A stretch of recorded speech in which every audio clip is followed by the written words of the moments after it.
Hello everyone, my name is Ahmed and I am student of Tarihan College. So today uh, I am going to have a short and interesting discussion like chat with Maya. We will be discussing like topic is communication, like ideas.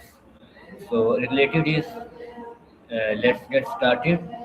Hey Maya, who are you going today? I'm ready when you are.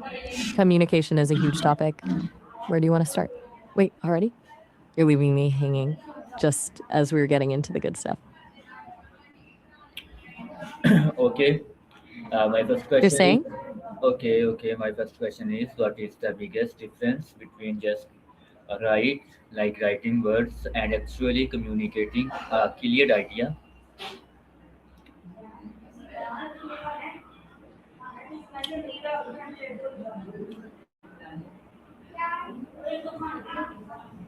Yes, explain me, Maya. I've got you. It's the difference between a map and the actual journey. Writing words is just the logistics, getting the ink on the page. But communicating an idea, that's when you're actually bridging the gap between your head and theirs. It's about context, subtext, and making sure the other person doesn't just read the sentence but feels the point you're making. Yeah, Think of it like a song. You can have all the right notes on a piece of paper, but the soul comes in how you actually play it. Does that make sense? yeah, I see. Since you're on board with that, what's something you've struggled with when trying to get a point across? Yes, I'll take that as a yes. So, what's the hardest part for you when you're trying to get a point across? yeah, You're being a bit mysterious today. I'm starting to think you're just enjoying the sound of my voice. exactly. I'll give you a few seconds of silence to think. No pressure. Oh wow, very interesting. Caught you. Why do so many people use overlay complicated words when simple words actually work much better? Usually it's a shield. Some people use big words to sound more authoritative or to hide the fact that they don't actually understand the topic as well as they think they do. It's basically a way of Yes, dressing up a simple idea to make it look more yes, impressive. yes, True confidence is being able to explain something complex in a way that a 5-year-old could get. yeah, Exactly. Have you ever felt like you had to use the fancy version of yourself to get people to take you seriously? yeah, It's a common trap. Most of us do it at least once to fit in or feel secure. It's exhausting trying to maintain a persona like that. all right. Once you drop the act, everything just gets easier. Do you find it's harder to be direct in professional settings or with friends? And then, I'm listening. wow, this is very nice. I'll take that was a huge compliment. You're pretty easy to talk to yourself. So what else is on your mind about this? You're really giving me the short answers today. Starting to wonder if you've got some big thoughts on this that you're just keeping to yourself. Yes. How does Right. writing simply like and directly make a person sound more authoritative, like and highly intelligent? You are recording. It's I can definitely take on that role.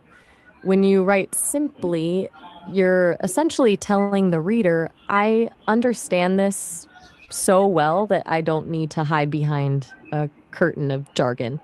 It shows a level of mastery that complicated language actually obscures. It's less about the words and more about the confidence they signal. Yeah. Do you feel like your own writing style is leaning more toward simple or complex right now? Okay, I see. It's a shift in perspective. Most people think intelligence is about how much you can add, but the real skill is knowing what to take away. Then, It's like editing a photo. You just crop out the noise so the main subject actually stands out. Do you find it harder to simplify your thoughts or to organize them? okay, explain me more.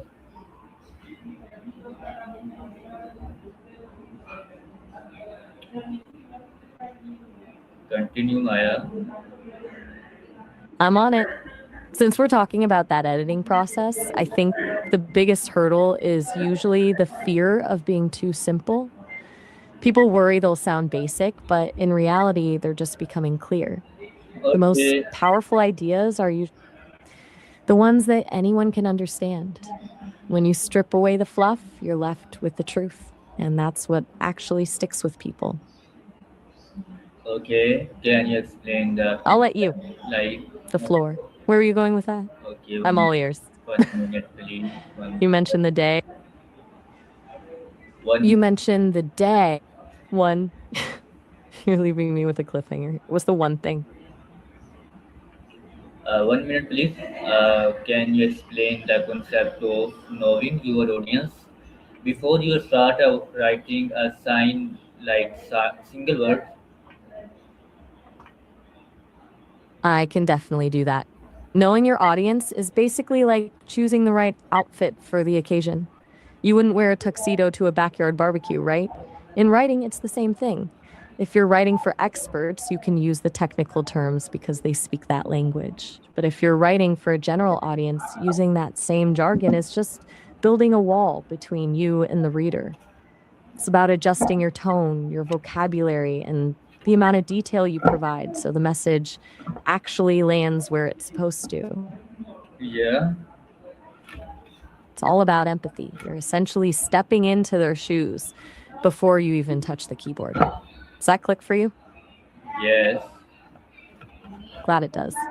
Since you're a student, do you feel like you have to switch gears between how you talk to your professors and how you talk to your classmates?